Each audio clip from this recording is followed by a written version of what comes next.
안녕하세요.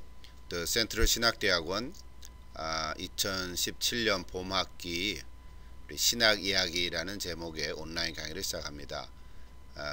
우리 코드 넘버가 BT4312로 되어 있는데요. The Story of Systematic Theology죠. 예, 저는 김경수 목사입니다. 여러분 반갑습니다. 여러분을 환영합니다. 지난 27일 날까지 우리 무대에 올려온 여러 수강생의 명단을 이렇게 정리한 건데요. 우리 워싱턴의 시애틀 지역에 계신 분들이 15명, 또 캘리포니아 LA 지역에 계신 분이 3명, 그리고 텍사스 달라스 지역에 도시들은 여러 군데 있는데요. 그리고 노스캐롤라이나에 있는 분이 1분, 그래서 15명.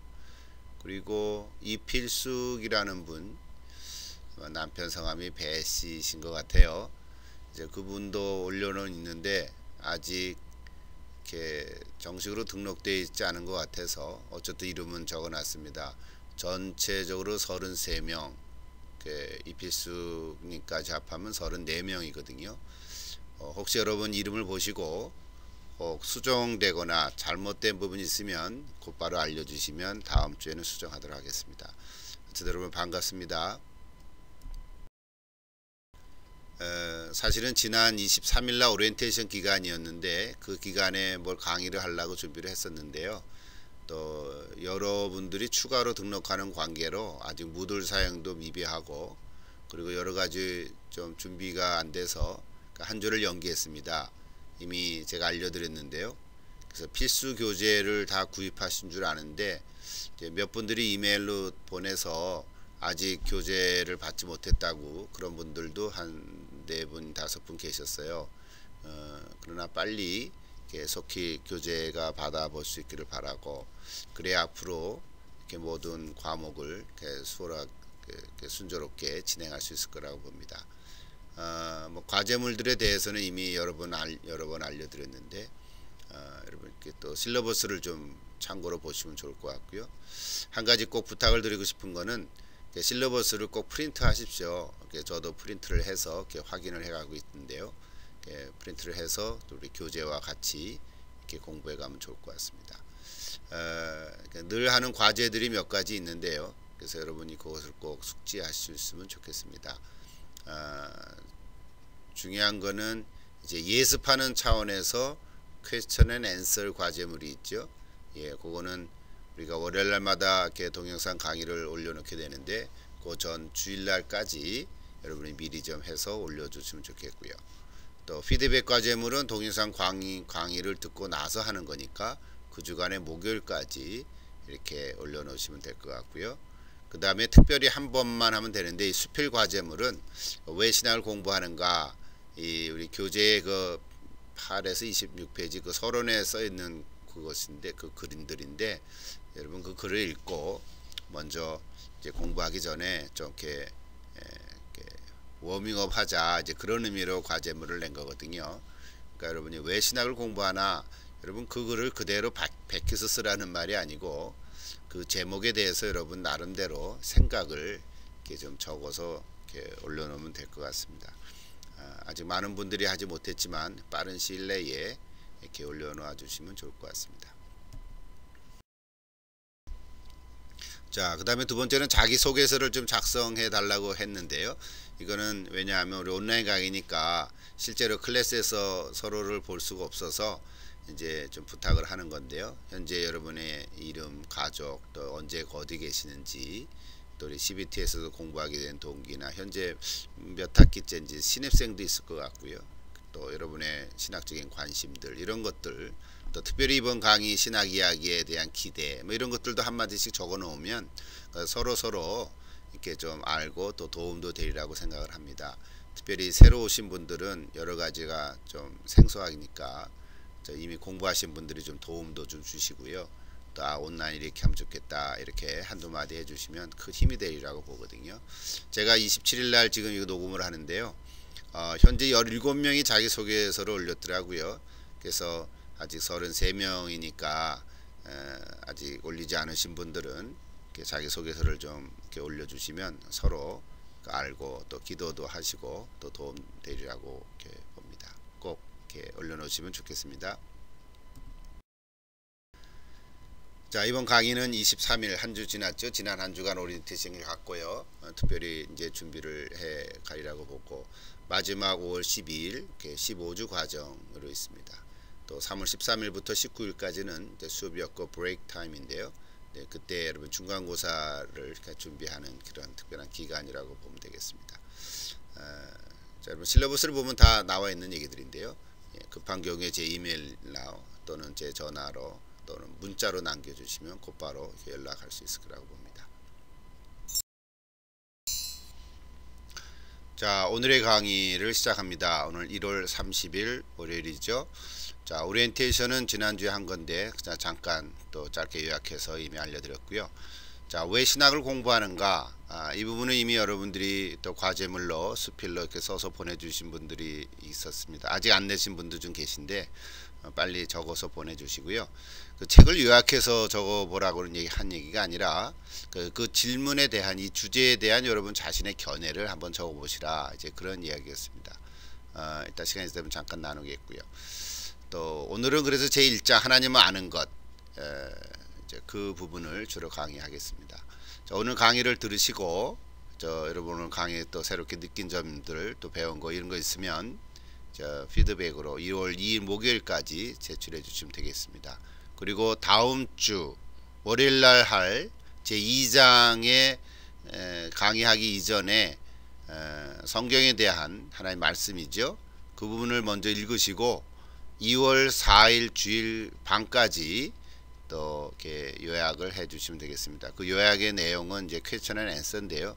이제 오늘 강의 맨 끝부분에 제가 6가지 질문에 대해서 한 4가지를 이렇게 선정해 드릴 테니까 그것을 보고 답을 해 주시면 될 것 같습니다. 자, 수필 과제물 나눔인데요. 천국 가는 순례자를 위한 조지신학, 이 제목이 참 좀 길기도 하지만 좀 새롭죠. 그냥 보통은 조지신학 개론 뭐 이런 책으로 우리가 공부를 많이 해왔는데, 특별히 오늘은 이번에는 그 마이크 호턴이라고 하는 그 신학교 교수인데요. 현재 살아계시죠. 웨스트민스터 LA의 그 신학교 조지신학 교수로 또 이렇게 변증학도 하시고요. 아주 그 특별히 언약 신학에 대한 관심을 가지신 분이십니다. 그래서 또 여러분이 또 주로 디플로마 과정에 계신 분들도 여러분 계시니까 좀 쉽게 이렇게 써내려간 글입니다. 물론 여러분 교재를 받아보고 야 이거 책이 너무 두껍구나 뭐 이렇게 생각하시는 분이 계실는지 모르겠지만 좀 책은 두껍더라도요 그 내용들은 좀 쉽게 이해할 수 있으라고 보니까 여러분 너무 겁먹지 마시고요. 저를 따라서 한 장 한 장 해가면 읽어가면 또 많은 유익이 있으리라고 생각이 됩니다. 그래서 책 제목을 보니까 천국 가는 순례자 이렇게 됐죠. 여러분 정말 순례자가 맞습니까? 영어로 하면 필그림 그렇게 되죠. 필그림 시얼러지. 예, 원래 영어 원어 제목이 필그림 시얼러지로 되어 있죠. 예, 그래서 Core Doctrine of Christian Disciple 이렇게 되어 있는데요. 어떤 천국 가는 순례자, 오늘 저와 여러분이 다 천국 가는 순례자라고 하는 어떤 신앙적인 고백이 있는데, 그렇다면 순례의 여행이죠. 순례자가 가는 그 순례의 여행에 있어서 꼭 필요한 어떤 신학적인 주제들 이런 게 뭘까, 뭐 이런 얘기들을 다룬다 이렇게 생각하면 될 것 같아요. 그렇죠?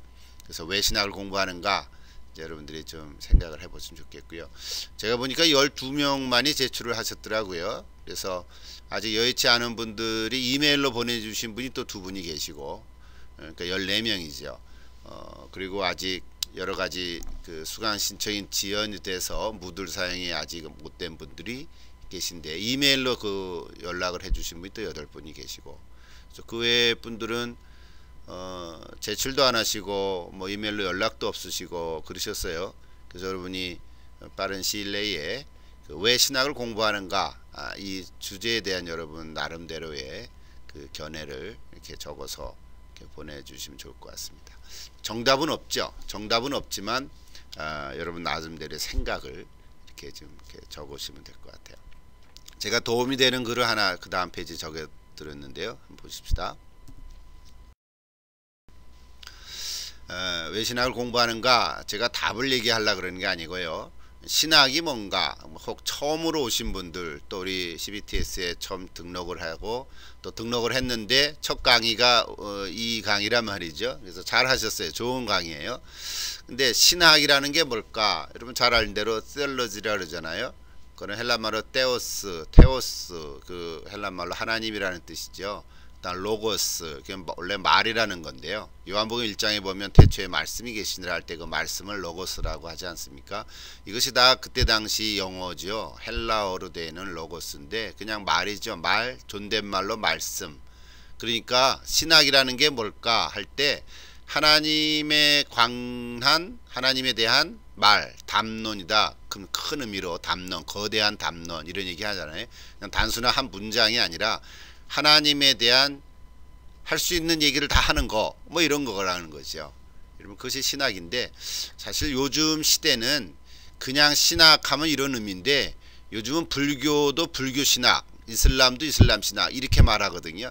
그러니까 신학이라는 단어가 굉장히 뭐랄까요, 브로드해졌어요. 그러니까 종교에 대한 의미로 더 강해졌어요. 그래서 사실은 여기 다 쓰진 않았지만 기독교 신학 이렇게 말해야 더 정확하라고 생각을 해요. 그래서 그냥 신학 공부한다. 옛날에는 신학 공부한 게 다 기독교 공부하고 우리 성경 공부하는 거거든요. 근데 요즘엔 신학 공부한다 그러면 불교 신학도 신학이란 말이죠. 그래서 기독교 신학 이렇게 더 기독교라는 단어를 하나 더 쓰게 되어 있습니다. 그래서 여러분이 참고로 이해하시면 되겠고요.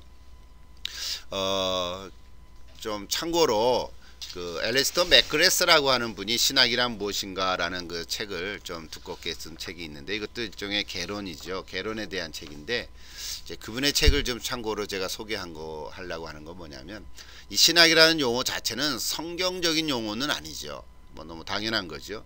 그래서 이 단어가 처음으로 나오게 된 그 배경에는 뭐라고 했냐면, 그 알렉산드리아 지역에 클레멘스라고 하는 신학자가 있었는데, 교부 시대의 신학자죠. 그분이 그때 당시에 그 신화, 이 신화라 그러죠. 미톨로지야. 그러니까 우리가 얘기하는 신학이 아니라 신화는 좀 만들어낸 얘기들이잖아요. 그래서 그는 거짓된 얘기들이다. 이제 그런 얘기들과 좀 구별하기 위해서 신학이라고 하는 시얼로지아라고 하는 단어를 이분이 처음 사용하기 시작했다고 하는 것이 신학에 대한 얘기를 이제 거슬러 올라갑니다. 뭐 여러 가지 학자들이 많이 나오지만 그 얘기를 다 할 수는 없고요. 그래서 19세기 초에 그 솔라에르 마허의 그 신학 연구 개요라고 하는 큰 책이 있는데요. 그 책에서 크게 기독교의 본질을 다루는 것, 신학이 뭐 하는 거냐, 기독교의 본질을 다루는 거다. 그때 당시 철학적 신학이다 이렇게 얘기했고요. 또 교회 현 상황과 필요에 대한 이해, 그러니까 이게 역사 신학이죠. 역사가 한 2000년 되지 않았겠습니까? 그래서 이런 얘기들을 우리가 좀 하는 것. 그 다음에 좀 빠지긴 했죠. 기독교의 본질 속에는 성서 신학이라는 게 있는데요. 그 어떤 자료라든지 배경 이런 얘기를 또 다루는 것도 있죠. 그 다음에 실천 신학 분야가 교회 지도력과 실천을 다룬다. 뭐 이렇게 해서 그냥 그 얘기를 이제 시작을 하게 됐죠. 그래서 최근에 나온 얘기 중에 하나는 프롤레고메나, 이게 이제 서설의 얘기인데요. 어디서부터 시작해야 되느냐? 우리 지금 이게 신학 시작하잖아요. 천국 가는 순례자를 위한 조직 신학이다. 뭐부터 시작해야 되나? 이제 이런 얘기거든요. 그리고 우리 하나님에 대해서부터 얘기해야 되죠. 하나님이 누구신가? 하나님은 누구시라고 우리가 알 수 있나? 이제 이런 얘기인데요. 이 책에도 우리 전체 목차를 보면 1장부터 19장까지 돼 있지 않습니까? 근데 사실은 3장에 이제 살아계신 하나님, 그리고 4장에 거룩하신 삼위일체, 그러니까 하나님이 누구신가 이거부터 배우는 거거든요.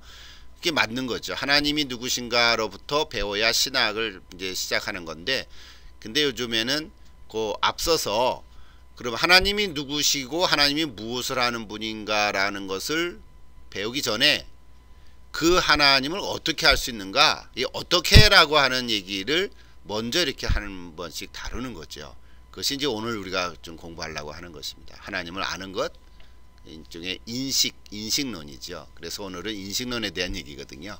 그래서 여기 프롤레고메나라고 하는 그런 언급을 이제 제가 소개를 하는 것입니다. 그래서 하나님 누구십니까? 하나님 창조주 하나님이시죠. 사랑의 하나님이시고 나를 도와주시고 인도하시는 분이다. 뭐 이게 우리가 신앙적인 고백을 많이 하는데, 그런 그 하나님을 어떻게 할 수 있냐는 거죠.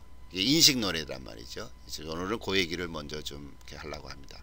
많은 그 신학 개론 책들을 보면 그 얘기를 먼저 이렇게 다루고 있습니다. 우리 재작년에 계속해서 우리 MDB 과정 학생들을 위해서는 조신학 개론을 공부했는데, 그 책이 기독교 조신학 개론, 그 다니엘 밀리어리 책을 갖고 했거든요. 이건 너무 좀 방대해서 2학기를 했습니다. 온라인 강의로도 하고 클래스에서도 했는데요.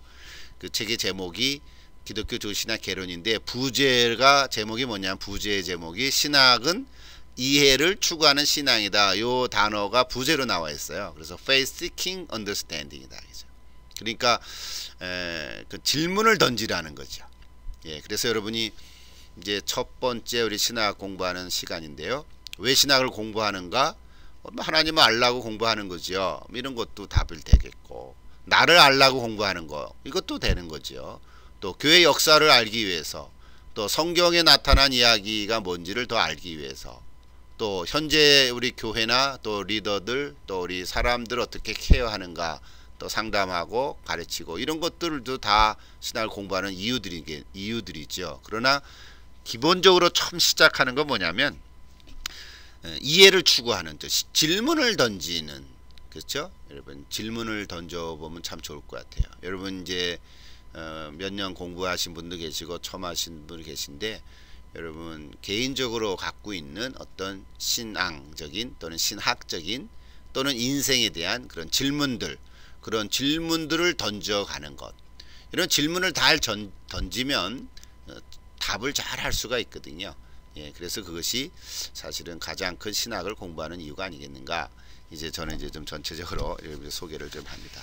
그래서 여러분도 이렇게 왜 신학 공부하는가 한번 좀 이렇게 정리를 해보시고 적어 보시면 좋을 것 같아요. 서론이었죠.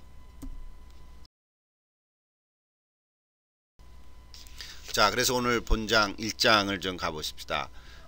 하나님을 아는 것이죠. 그 목차를 이렇게 좀 적어 보니까 이렇게 됐어요. 1, 2, 3 큰 장으로 이렇게 돼 있죠. 굉장히 그 보편적인 신학 개론 책하고는 좀 다르게 재미나게 이렇게 쓴 것 같아요. 마이클 허턴이라는 분이요, 순례자니까 이제 이런 단어들로 썼습니다. 여러분 다음에 읽어 보셨고, 혹시나 아직 몇 분 책이 안 오신 분들은 참 어쩔 수는 없는데요. 옆에 친구분들이 계시면 그 좀 책을 좀 이렇게 좀 빌려서라도 보고 하면 좋을 것 같습니다. 자, 하나님을 아는 것, 하나님에 대한 지식, 또 하나님은 자신을 계시하신다. 오직 역사의 영역 안에 있는 계시, 특별히 부활을 이분이 소개하고 있습니다. 좀 구체적으로 한 가지씩 좀 찾아보겠습니다. 자, 먼저 하나님을 아는 것. 여러분, 하나님을 안다는 것이 무슨 의미가 있는가?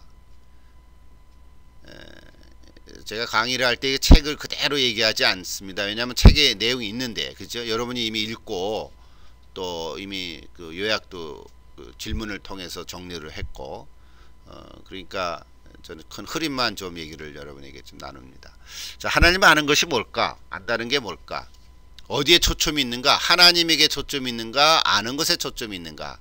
아까도 제가 그 프롤레고레마 그 서서를 대해서 얘기했었을 때처럼 하나님의 초점이 있다면 그거는 신론에 관계된 얘기죠. 특히 우리는 삼일체 하나님을 고백하지 않습니까? 성부, 성자, 성령의 하나님. 나중에 그것도 자세히 공부하겠습니다만. 그러나 오늘 여기서 먼저는 하나님에 대한 초점이라기보다는 아는 것에 대한 초점을 먼저 갖는 거죠. 그 인식론이라 그러죠. 아는 것, 뭘 안다고 하는 것, 일종의 학습 이론인데요. 뭐를 어떤 사물을 보고 내가 깨달아 안는 거죠. 뭐 이렇게 뭐 자연을 보고 안다든지, 뭐 어떤 물상을 보고 안다든지, 사람을 보고 안다든지, 이게 다 아는 거거든요. 인식하는 거죠. 우리 오감을 통해서 눈, 귀, 뭐 손, 촉감 이런 걸 통해서 이게 뭐다 하는 거를 아는 거잖아요. 우리 두뇌, 머리의 과정을 통해서 아는 건데 그걸 인식론이라고 그러거든요. 그래서 우리는 하나님은 그럼 어떻게 할 수 있느냐, 이제 이 얘기란 말이에요. 근데 하나님이 우리 눈에 보이지 않단 말이에요. 그렇죠? 귀로도 들릴 수 없고 또 손으로도 만져보는 거 아니고, 그러니까 하나님은 이런 차원이 아니라는 거거든요. 그렇죠.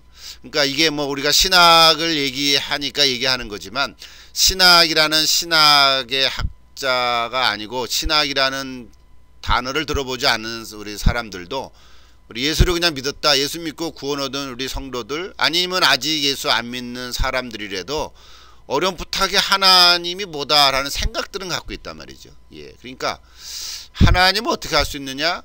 근데 하나님은 우리의 육신의 눈으로 보거나 우리 귀, 청각으로 듣거나 또는 손으로 만지거나 뭐 그렇게 해서 인식하는 건 아니라는 거란 말이죠. 예, 그래서 이걸 어떻게 하면 좋겠나? 이제 이 얘기란 말이죠. 그래서 여기 오늘 교재를 보니까 이 허트리라는 분이요, 32페이지에 그래서 그걸 5가지의 뭐죠, 그 세계관, 일종의 세계관의 패러다임이라고 하는 타이틀로 이렇게 조그만 박스를 하나 그냥 간단하게 소개를 해놨는데요. 다신론, 예, 신이 많다, 그런 얘기죠. 신은 하나가 아니다, 유일신이 아니고 다신론이다. 우리는 이렇게 동의하지 않겠지만, 예. 또 모든 것은 신적이다, 이게 범신론. 그러니까 다신론하고 범신론에 구분될 수 있겠습니까? 예, 다신론은 신이 여러 가지 많다는 거고, 범신론은 어디에나 다 신이 있다, 이 모든 것이 다 신이다, 이게 돌 안에도 신이 있다, 뭐 이런 얘기죠. 하늘에도 신이 있고 태양도 신이고, 이렇게 모든 것이 다 신적이다, 그 자체가 신이라는 얘기가 아니라요, 범신, 어디에나 신이 있다, 이제 이런 의미의 얘기고요. 만유재신론, 요거는 모든 것은 신성 안에 있으며 신적인 원리와 세상의 원리는 상호 의존한다. 만유재신론, 제가 옛날에 공부할 때는 범재신론 이렇게 공부했어요. 범신론하고 범재신론하고 또 다 조금 구분을 내리는 거죠. 범신론은 다 모든 것이 신이다, 이런 얘기, 모든 것이 신이다 이렇게 얘기한 거고, 범재신론은 모든 것 안에 신이 존재해 있다, 이제 그런 의미 얘기고요. 그다음 내 이신론은 하나님은 세상을 창조했는데 이제 우리랑 관계가 없다, 저 멀리만 계신다, 그런 얘기예요. 저 위에 계신 분이고 이 지금 하나님이 만드신 이 창조 세계는 알아서 움직이는 거다, 뭐 이런 얘기죠. 데이즌이라 그러죠. 데이스트, 이신론자들. 버틀러스 러셀 같은 분이 이신론자의 대표적이죠. 많은 사람들이 또 이런 생각을 가진 경우도 있는 것 같아요. 하나님 창조하신 거는 부정은 안 해, 믿어. 그러나 그분이 나와 관계는 없어. 요런 입장. 그러니까 그런 이신론의 입장을 가진 분들은 뭐냐면, 초월자 되신 하나님은 믿지만 나와 함께 하고 계신다. 우리 보통 임마누엘이라고 그러죠. 내재한다, 나와 함께 하신다. 그러니까 초월 하나님은 믿지만 내재 하나님은 안 믿는 거예요. 그거를 이신론이라고 그래요. 이신론자들. 그다음 무신론은 아예 하나님은 없다, 이런 분들 있잖아요. 자, 뭐 여러분 이미 책을 통해서 다 아는 얘기인데 다시 한번 언급을 했습니다. 자, 이 5가지 입장에 대해서 소개를 하고 있지만, 우리는 이 5가지를 다 이렇게 동의하지 않는 입장들이죠. 예, 그 책을 보면 뭐 여러 가지로 이제 소개를 해요. 여러분 꼭 책을 한번 읽어보시면 더 잘 이해하시면 좋겠고요. 그래서 오늘 우리는 이런 얘기들이 아니라는 거예요. 그럼 우리는 뭐냐? 자, 성경과 우리 기독교 신학 2000년 역사, 또 구약까지 하면 뭐 4000년, 6000년 얘기하던데요. 자, 성경과 기독교 신학은 이거에 대해서 뭐라고 얘기하느냐? 어떻게 하나님을 알 수 있느냐? 그래서 이거를 우리는 계시라고 하는 단어를 독특하겠습니다. 이 책이 계시라는 챕터 자체를 얘기하지는 않았지만 내용적으로 계시는 소개를 하고 있죠. 그래서 계시, 그 말을 좀 풀어 얘기하면 뭐냐면요, 알려지는 거에 한해서만 우리는 알 수 있다는 거죠. 자, 하나님을 어떻게 알 수 있느냐? 우리는 알 수가 없다, 모른다. 하나님이 이만큼이다, 이게 숫자로 표현할 수는 없죠. 하나님이 이만큼이다. 저는 지금 이렇게 두 손을 벌려서 하나님이다, 이만큼이다, 가장 크다, 이제 이런 얘기죠. 우리 아이들이 하나님, 야 아빠 얼마나 사랑해, 그럼 이만큼 얘기하잖아요. 손은 크게 벌려가지고 그 자기 자신으로서는 최대한으로 표현하는 거잖아요. 자, 하나님이 이만큼이라고 할 때 우리 하나님을 얼마나 알 수 있느냐? 아유, 이만큼 뭐 몇만 100분의 1밖에 우리는 모른다는 거거든요. 하나님 알 수 없다 그런 거죠. 그러니까 그런데 전혀 알 수 없는 게 아니라 알 수 있는데 뭐냐면 알려주신 것에 관해서만 알 수 있다 그런 얘기죠. 알려주시는 거는 알 수 있다는 거. 알려주지 않은 거에 대해서는 우리가 알 수가 없다는 거죠. 그런 입장이죠. 그러니까 그거를 계시라는 단어로 우리가 얘기를 하는 거죠. 그렇죠? 예, 계시는 그러니까 하나님께서 알려주시는 부분에 대해서는 우리가 알 수 있다는 거예요. 좀 더 나중에 얘기하죠. 뭐 일반 계시, 특별 계시 나오니까 그 다음 페이지 가볼까요? 자, 그래서 하나님에 대한 지식, 아까 얘기했습니다만 세얼러지 아까 얘기했죠. 하나님에 대한 지식, 논리, 이성, 뭐 아까 담론 뭐 그런 얘기 했는데, 자, 그래서 기독교 신학이라고 언급해 줘야 된다 그랬죠. 자, 35페이지 보니까 초월성과 내재성에 대한 얘기를 이렇게 그분도 우리 머튼이 하고 있어요. 자, 초월에 계신 분, 하나님은 이 세상은 초월에 계세요. 초월한다는 것은 우리와 다르다는 거거든요. 우리는 유한하죠. 시간과 공간에 우리는 이렇게 한계가 있어요.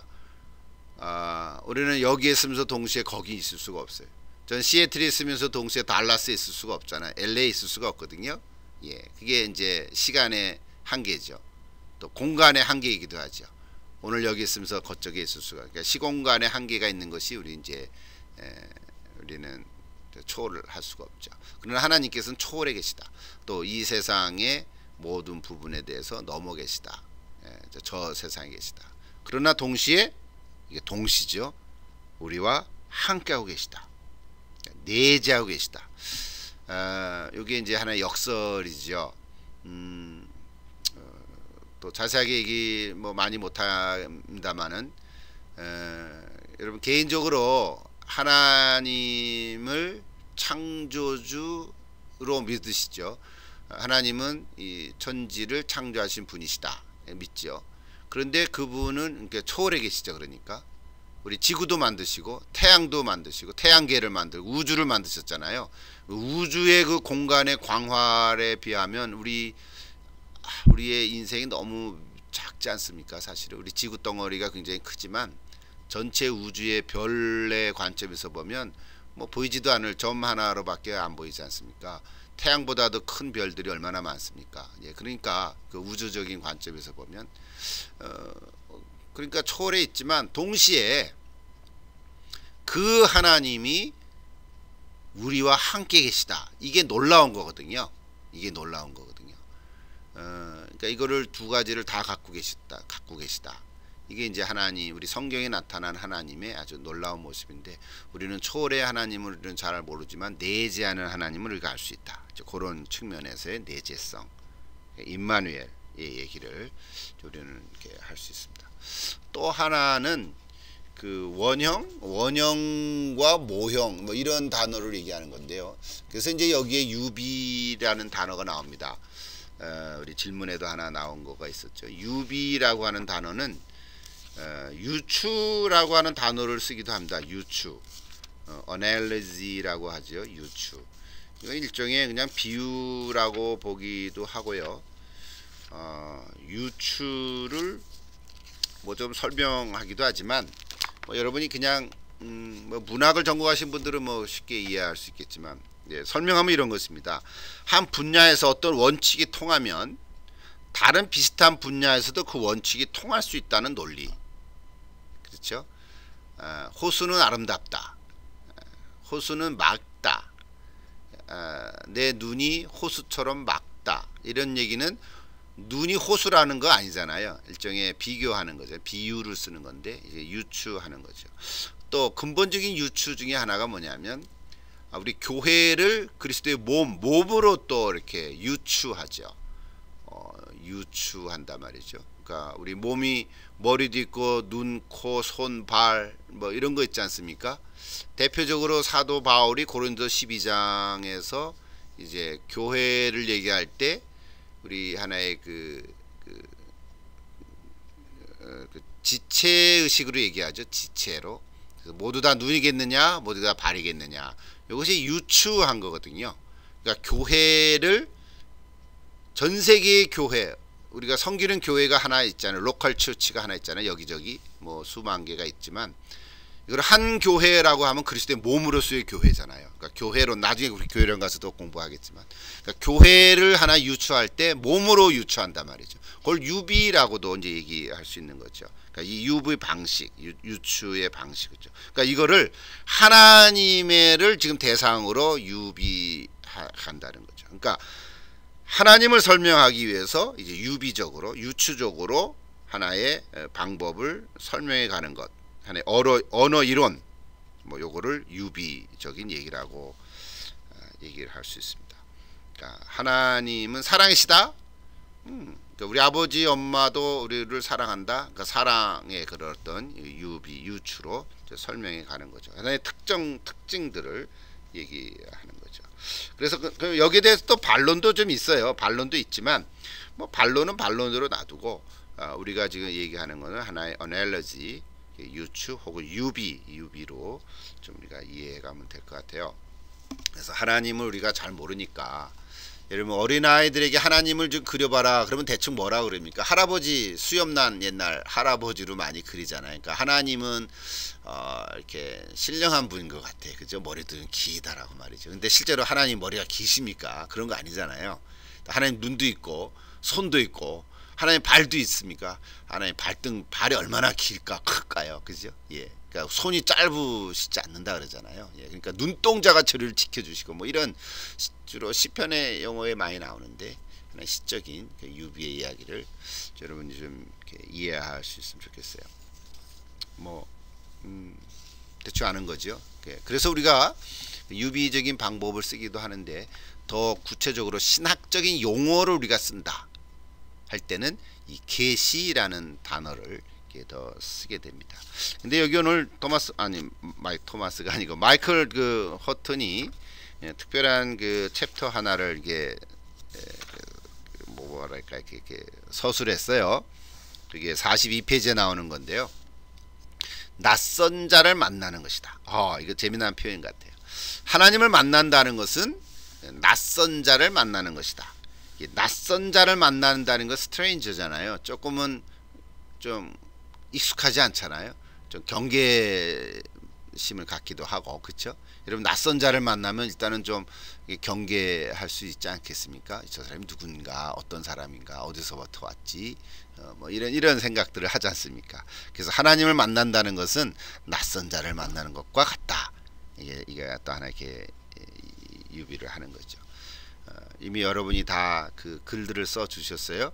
제가 이 제목 핵심 질문 중에 핵심 질문이 5가지 중인데 그 중에 두 번째 질문이 이런 거죠. 어떤 의미에서 우리는 하나님을 낯선 자, 곧 우리와 질적으로 다른 분이라고 부르는가? 뭐 이런 질문에 대해서 답을 적어보라 그랬는데 잘 적으셨어요. 예, 적어내신 분들은 잘 적었는데 자, 존재론적 의미에서, 윤리적인 의미에서, 구속적인 의미에서 뭐 제가 얘기 안 해도 되겠죠. 예, 여러분 잘 그 책에도 있고 간단히 얘기하면 뭐예요? 존재론적 의미에서 하나님이 낯선 자다라는 말은 창조자다는 거예요. 우리는 피조자고. 그 단어가 들어가면 맞는 거죠. 예. 자, 존재론적 의미에서 낯선 자라는 거는 하나님은 창조주시다. 우리는 피조물이다. 이제 이런 의미고. 두 번째 윤리적인 의미에서는 뭐냐면 하나님은 죄가 없으시다. 우리는 죄가 있고. 그러니까 하나님은 거룩하신 분이고 우리는 타락한 죄인이다. 이제 그런 관점이에요. 그런 측면에서 얘기하는 거고. 또 구속적인 의미에서는 뭐예요? 그럼에도 불구하고 죄를 지었는데 그러면 죽을 수밖에 없는데 그럼에도 불구하고 우리를 구원하시기 위해서 오신 예수님 그런 관점. 이제 복음이죠. 이제 그런 의미에서 낯설다. 아니 어떻게 나를 위해서 대신 죽을 수가 있을까? 도대체 저분이 뭔데? 나랑 무슨 관계가 있는데? 그런 의미에서의 구속적인 의미에서의 낯선 자다. 좀 정리할 수 있겠죠? 예.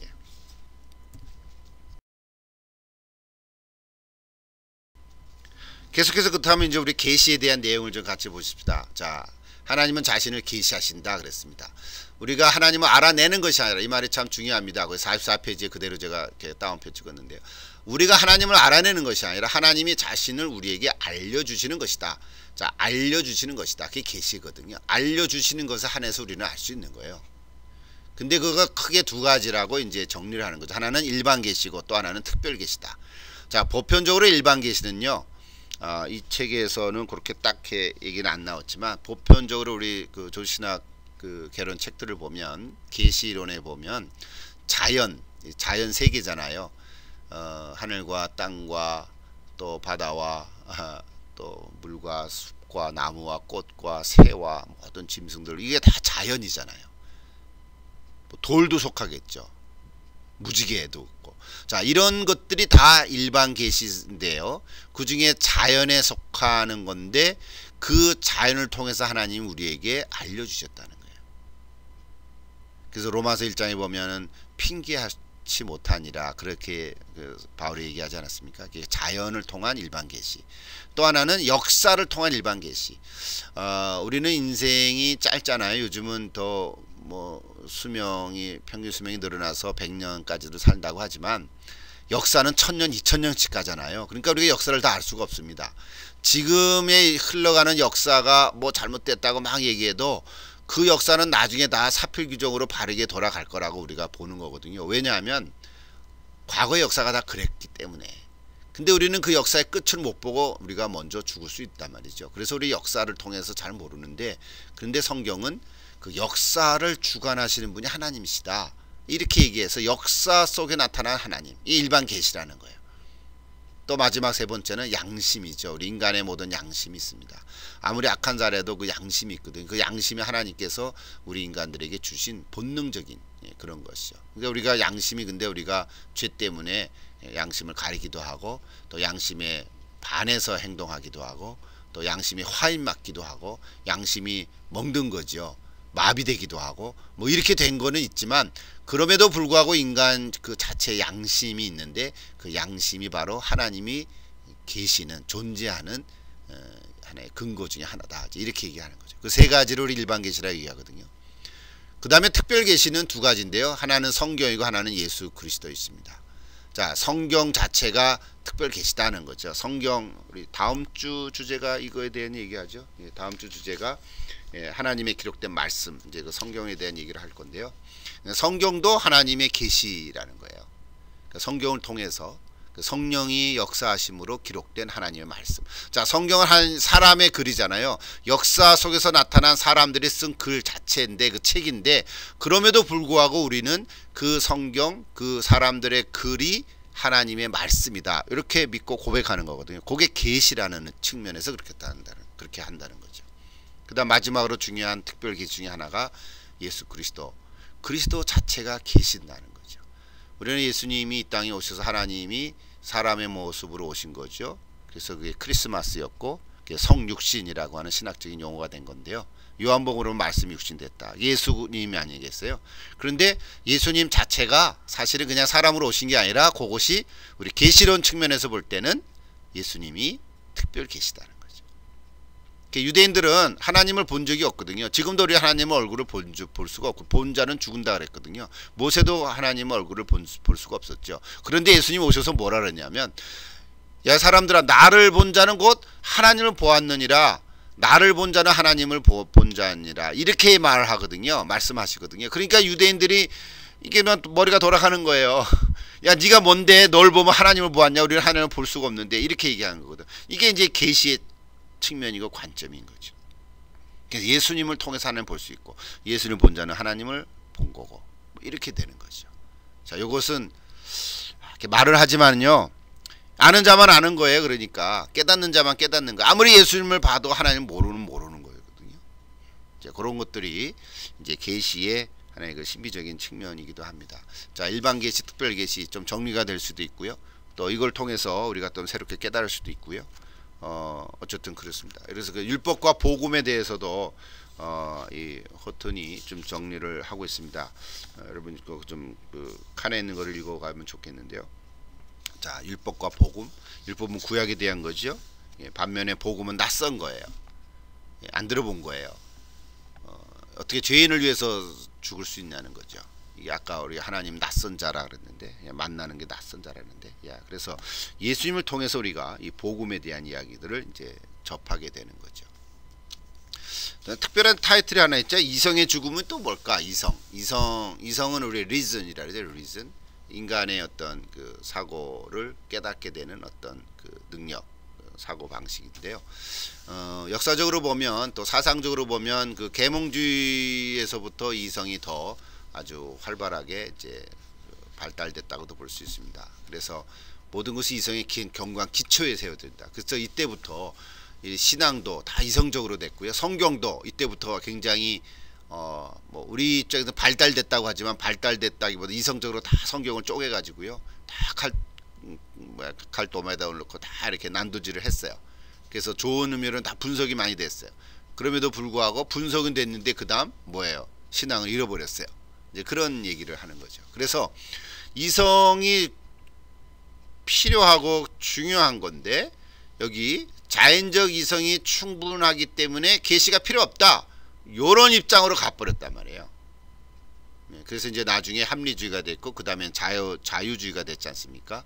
19세기까지 오는 건데 17세기, 18세기, 19세기 그 다음에 이제 20세기에 들어와서 다시 신정통주의 칼 마르트라고 하는 신학자가 나타나가지고 다시 이제 말씀으로 돌아오는 거죠. 회복하는 그런 신학이 이루어졌는데 그럼에도 불구하고 우리 인간 지금 생각 속에 인간의 그 어떤 사고방식, 사상 속에 이성의 능력이 굉장히 많아졌어요. 요즘에도 뭐 저도 그렇고 여러분도 그렇고 이성적으로 생각을 많이 하잖아요. 성경 공부도 하는 거고. 그런데 이성적인 것이 필요는 한데 그럼에도 불구하고 이것이 충분하기 때문에 계시가 필요 없다. 이렇게 가버리면 요게 이제 이신론적으로 빠질 수도 있고요. 여기 오늘 얘기하는 계몽주의, 합리주의로 잘못 갈 수가 있다는 거죠. 그래서 이렇게 되면 하나님을 알 수가 없는 거죠. 우리 맨 처음에 아까 그 44페이지 가보세요. 우리가 하나님을 알아내는 것이 아니라 그랬거든요. 우리가 이성으로 하나님을 알아낼 것 같은데 사실은 알아낼 것 같은데 사실은 알아내질 수가 없다는 거죠. 결국 하나님의 계시가 필요하다. 이제 이렇게 우리는 입장을 계속해서 가질 수밖에 없다는 말이죠. 거기 뭐 칸트도 좀 임마누엘 칸트 여러분 철학자죠. 임마누엘 칸트도 좀 소개하고 헤겔도 좀 소개하고 저는 원래 학부에서 철학을 전공해서 이거 재밌긴 한데요. 뭐 여러분에게 이거 좀 뭐 얘기 첫 시간인데 뭐 얘기하면 좀 별로 재미없을 수도 있고요. 어쨌든 지금 소개하니까 소개하는 건데요. 지금 아마 이분이 처음부터 신학적인 얘기를 많이 하는 것보다는 주변 인문학적인 얘기를 이제 접근해 가려고 이런 얘기를 하는 것 같습니다. 특별히 술라이르 마허라고 하는 이제 19세기의 그 참 신학자 중에 하나인데 절대 의존, 감정. 이분은 감정을 좀 강조하는 거죠. 요즘 이 시대가 감성의 시대잖아요. 그러다 보니까 칸트는 이성의 시대잖아요. 칸트는 순수이성 비판, 또 실천이성 비판, 판단력 비판 이렇게 세 가지 주조를 얘기했고요. 술라이르 마허는 감정, 절대 의존의 감정, 우리 하나님을 의존하고자 하는 그 감정, 이게 종교의 감정이다. 뭐 이런 얘기를 좀 얘기하고 있는데요. 뭐 어쨌든 말이죠. 자, 그럼에도 불구하고 이제 결론적으로 얘기하려고 하는 게 뭐냐면 계시가 필요하다는 거죠. 우리 이성을 포기하고자 다 버려버릴 필요는 없지만 하나님의 계시가 필요하다. 이런 얘기를 지금 계속해서 하고 있는 것입니다. 그래서 그 얘기를 하면서 마지막에 이제 얘기하는 것이 뭐냐면 그 다음 주제죠. 부활에 대한 얘기를 하고 있는 거죠. 가볼까요?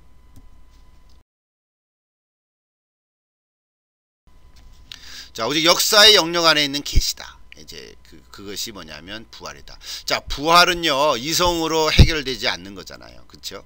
따져서 물을 수가 없어요. 부활, 죽은 자가 다시 살아난다. 이거 부활에 대해서 좀 더 얘기를 많이 해야 되는데요. 일단 기본적인 부활은요. 다시 죽었다가 살아나는 것만을 얘기하는 건 아니에요. 이제 용어로는 사셨다가 죽으셨잖아요. 맞아요. 죽으셨다가 살아나는 것. 예수님이 그 성경사에 나사로를 살려냈잖아요. 요한복음 11장에 보시면 죽은 자를 살려냈잖아요. 근데 나사로를 보고 부활했다고 그러진 않는단 말이에요. 다시 성경에 기록은 없지만 다시 나사로는 죽었을 거라고요. 아니 살해당했을 거라고도 생각해요. 그 배경적인 시작적으로 보면. 왜냐하면 그때 당시 많은 사람들이 예수님을 보려고도 왔지만 죽은 나사로를 예수님 옆에 딱 앉혀놨으니까 그 나사로를 보려고 사람들이 더 많이 몰려들었거든요. 그러지 않겠습니까? 오늘 이 시대도. 만약에 그러니까 그때 당시 대제사장이나 바리새인들이 그 사내들인 공회에 모여가지고 야 이거 큰일 났다.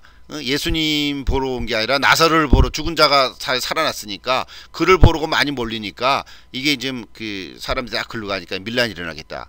그때부터 예수를 잡으려고 모의하기 시작했다. 성경 그렇게 나와요. 요한복음 11장 자세히 보면. 그렇죠.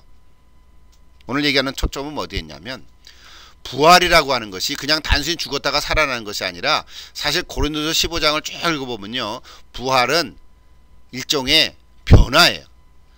우리 이 육신의 몸을 가지고 목숨이 끊어지는 게 죽음인 건데, 그 죽음 목숨이 다시 끊어진 목숨이 다시 돌아오는 거는 부활이라고 하는 거, 소생이라고 얘기합니다. 의학적으로 소생인 건데 그 소생을 부활이라고 말하지 않고요. 부활은 뭐라고 그러냐면 우리 육신의 몸이 새로운 차원의 몸으로 변화하는 거라고 얘기해요. 그거를 신령한 몸 이렇게 얘기합니다. 그렇죠. 굉장히 신비적이잖아요. 이 육신의 몸으로 다시 돌아오는 게 아니라 몸은 몸인데 신령한 몸이에요. 그러니까 우리가 갖고 있는 이 육체적인 몸, 피지컬 바디인데, 이 피지컬 바디가 그대로 다시 살아나는 것이 부활이 아니라 스피리추얼 바디로 일종의 트랜스포메이션 하는 거예요. 변화하는 거예요. 그러니까 차원이 다른 존재로 변하는, 그게 부활의 핵심 이야기예요. 근데 지금 여기 오늘 첫 시간이니까, 그래도 여러분은 다 그래도 믿음이 있는 분들이니까 신학을 또 두드리고 여기까지 왔으니까 부활에 대해서는 좀 더 정확하게 우리가 이해할 필요는 있어요. 나중에 우리 교재에도 나오겠죠. 맨 마지막에 종말론에 대해서 나올 수 있겠는데요. 부활은 예수님 다시 땅에 재림에 오실 때에 우리가 죽은 자가 부활하는 거죠. 그러니까요, 이 부활은 무슨 뼈대기가 있어가지고 뼈대가 맞춰가지고 다시 살아나는 게 아니고요, 영적으로 신령한 몸으로서의 변화를 얘기하는 거예요. 그러니까 우리는 이렇게 얘기합니다. 부활은 예수님의 부활이 첫 열매인데요, 그래서 하나님의 창조 세계 속에서는 죽은 자의 다시 살아나는 원리가 있는 거죠. 그러니까요, 예수 믿는 사람만 부활하는 게 아니라 예수 믿지 않는 사람도 부활하는 거죠. 자, 그 부활의 단어가 두 장르를 얘기했는데요, 예수 믿거나 믿지 않거나 모든 인간은 다시 살아나는 거죠.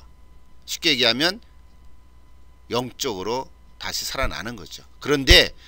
그러니까요, 더 중요한 거는 누구와 함께 사는가, with whom, 이게 더 중요한 거라는 거죠. 예수 믿지 않는 사람도 나중에 예수님 다시 오실 때는 다시 신령한 몸, 스피리추얼 바디라고 하는 그런 모습으로 다시 변화되는 거예요. 그런데 그 안에 예수 그리스도가 없기 때문에 어떻게 되냐면 영벌로 가는 거죠. 그렇지 않습니까, 여러분? 이 땅의 한 생에 살아가는 걸로 만약에 끝나는 게 그게 지옥으로 가는 것 끝이 아니라, 믿든 안 믿든 다 다시금 영원한 삶을 살아가는 건데, 중요한 거는 with whom, 누구와 함께 영원히 살아가는 거가 더 중요한 관점이라는 거거든요. 그래서 부활을 얘기할 때 우리가 여기 지금 오늘 이분이 이제 부활의 이제 주제로 마지막 오늘 1장의 챕터를 마무리하는 건데요. 저는 이 책을 읽으면서 책은 내용이 다 있으니까 부활에 대해서 정확하게 더 좀 확실히 알면 좋겠다라고 제가 이제 지금 강의를 하는 건데요. 이미 알고 있는 분도 계시겠지만, 여러분 예수를 믿고 교회 생활, 신앙생활 하더라도 부활에 대해서 분명치 않은 분이 계시다면 오늘 이번 기회를 통해서 다시 한번 확인하면 좋겠고요. 고린도서 15장을 다시 한번 정확하게 1장부터 58절까지 읽으시면 좋겠고요. 예, 그러니까 부활이라고 하는 말은 믿는 자나 믿지 않는 모르는 인간들은 다 영원히 살아가는 거예요. 그러니까 생명의 부활로도 나타나고 사망의 부활로 나타나죠. 요한복음 6장에 나오죠. 예, 그러니까 생명의 부활이 중요한 거죠. 생명의 부활이 바로 우리가 얘기하는 부활인 거죠.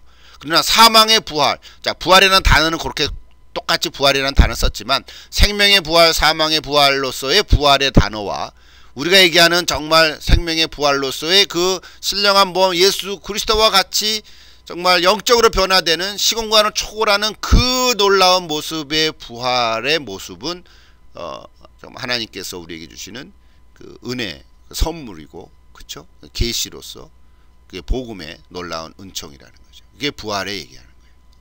그래서 이 부활을 우리가 믿는 거예요.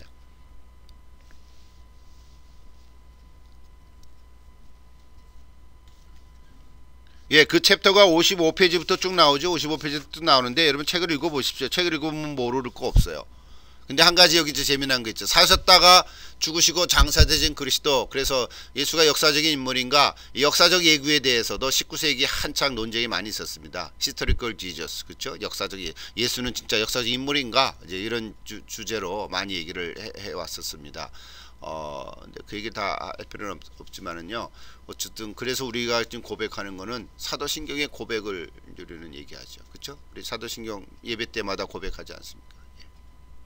그래서 예수님의 죽음에 대해서 믿지 않는 사람, 이게 참 인간적으로 엉터리 같은 얘기들을 많이 하는 졸도설이다. 예수님이 십자가에서 이제 죽은 게 아니라 졸도했다는 거죠.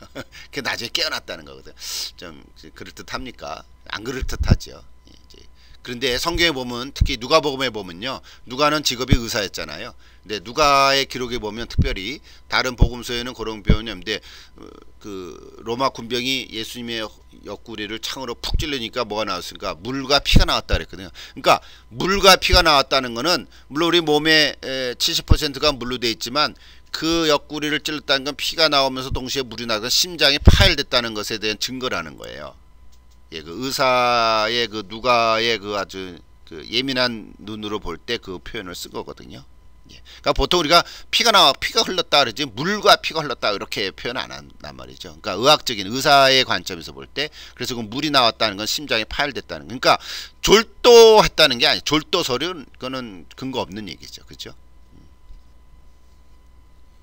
신학적으로 얘기하면 그걸 또 뭐라 그러냐면요. 그걸 가현설이라고도 표현하는데 도케티즘이라 그러거든요. 그게 무슨 얘기냐면 예수님은 하나님과 동시에 사람으로 오셨으니까 십자가에 달려 계신 그 예수님은 그건 사람이 아니다. 인성이 없어졌다는 거죠. 그 고통스러운 인성이 없기 때문에 고통 감각이 없다. 그건 하나님이시다. 그러니까 우리가 보는 거는 헛개비를 보는 거다. 그걸 가현, 가짜로 보는 거다. 그런 말이죠. 가현, 도케티즘이라거든요. 그런 입장이 초대교회도 있었어요. 그러니까 십자가에서 달려 계신 예수님은 진짜 인간이 아니고 하나님의 모습만 있었다. 이제 그렇게 얘기하는 거거든요. 그것도 이단이죠. 예.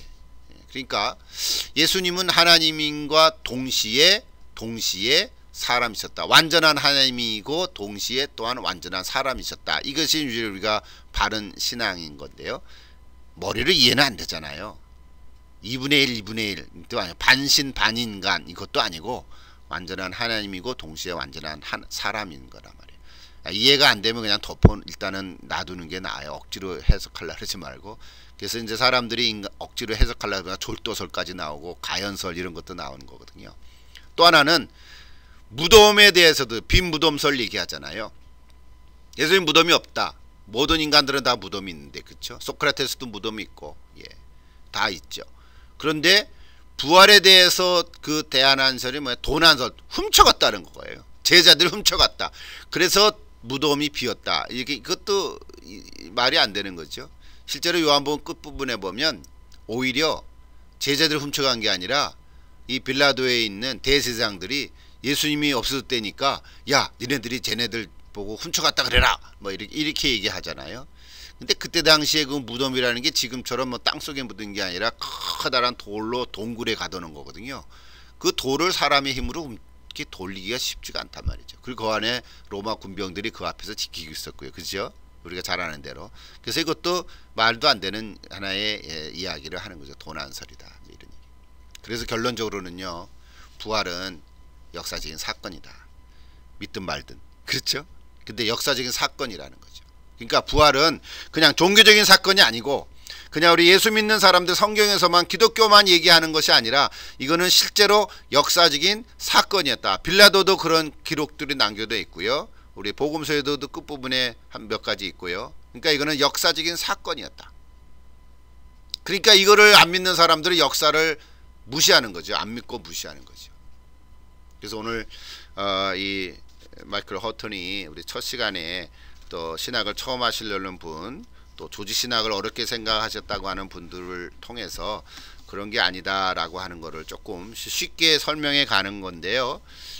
어쨌든 부활의 얘기로 오늘은 이제 마무리를 합니다. 그래서 하나님이 우리에게 계시해 주신 부분만 우리는 알 수 있다. 이게 큰 틀이고요. 어떻게 하나님을 알 수 있는가? 하나님을 아는가?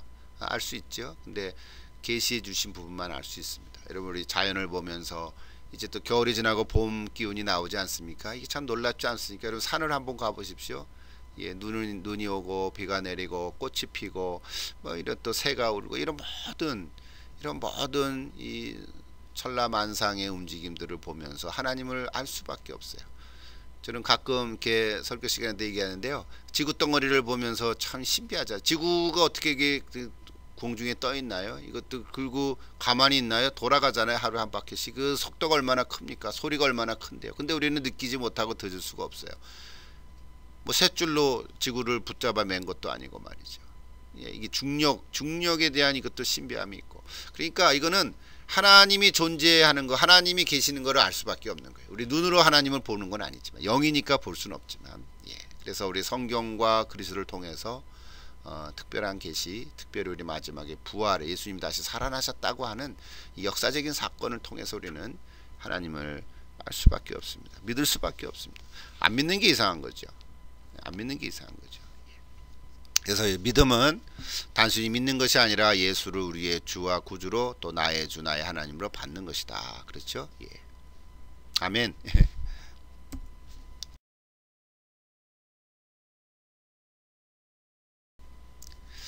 자, 오늘 강의를 마치고요. 오늘 강의를 들으면서 여러분 특별히 제 1장에서 저자가 소개한 5가지 질문 중에서 이거는 이미 지나간 거예요. 사실은 지나간 건데 이미 하신 분들은 잘 하셨고요. 혹시 아직 안 하신 분 계시면 여러분 교재에 거기 63페이지 64페이지를 보시면 5가지 질문이 나오거든요. 그 중에 2번과 4번에 한번 답을 달아보시라고 하는 거예요. 그러니까 이거는 사실 오늘 강의하기 이전에 해 보세요 라고 하는 숙제거든요. 그래야 오늘 강의를 통해서 여러분이 쉽게 더 인식이 되죠. 만약에 책을 안 읽고 이 강의만 달랑 들으면요, 그리고 또 뭐 제 얼굴이 나오는 것도 아니고 녹음 강의만 하는 거잖아요. 아직 이 무들에 대해서 좀 정확하게 기능을 제가 다 몰라서 이제 녹음만 할 수밖에 없는데요. 그럼에도 불구하고 그러면 교재가 있으니까 교재를 미리 꼭 읽어보고 강의를 들어야 이게 전체적으로 더 도움이 될 거라고 보는 거죠. 그래서 예습을 미리 해보세요 라고 지금 부탁을 하는 것입니다. 예, 그러니까 너무 힘들게 생각하지 마시고요. 자, 요번에 이미 2번과 4번은 지나간 거예요. 지나갔지만 아직 안 오셨던 분들은 어제 29일까지 해야 되는데 아직도 안 하신 분은 빠른 시일 안에 하시면 좋겠고요. 또 몇 분들은 특별히 텍사스에 계신 분들은 이게 수강 신청이 좀 늦게 됐다고 하는 것을 제가 충분히 이해하고요. 또 아직 무들에 이제 올려놓고 교재 또 늦게 오신 분들은 또 교재가 아직 안 받아봤으니까 한두 주는 제가 스퀴즈를 할 텐데요. 그런과 동시에 빨리빨리 따라오시기를 바랍니다.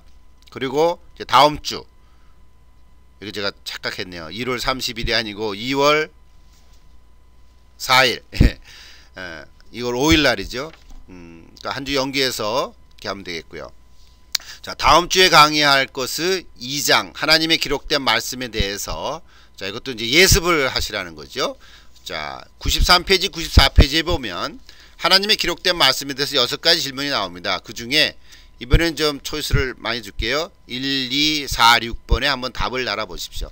4개를 다 해도 좋고 적어도 2개 는 이렇게 하시면 좋을 것 같아요. 앞으로 더 자세히 있지만 전체적으로는 58개를 답을 해야 0.5점씩 하면 29점을 드릴 거거든요. 그게 만점인데요. 예, 그러니까 미리미리 많이 해두면은 좋겠는데, 그렇다고 한꺼번에 다 해놓고 하나도 안 하고 그러면 안 되고 적어도 한 주제에 하나 둘은 해야 되겠죠. 그죠? 예, 그러니까 요번 제가 처음이니까 이렇게 자세하게 다시 한번 말씀을 드립니다.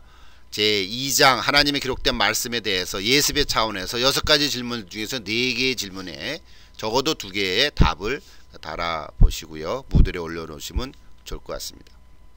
그런데 1번은 꼭 필수적으로 답을 달아보라. 근데 그랬네요. 예, 1번 1, 2, 4, 6은 중에서 1번은 꼭 필수적으로 하고 나머지 2, 4, 6에 대해서도 하나나 2개 이상 이렇게 하시면 좋을 것 같습니다.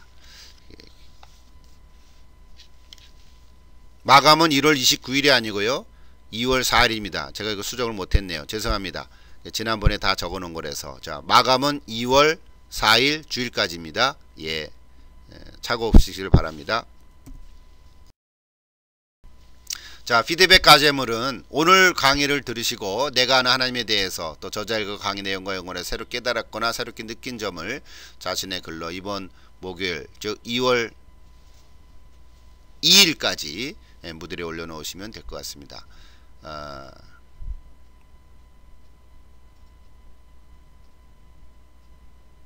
자, 오늘 이걸로서 강의를 마치도록 하겠습니다. 감사합니다.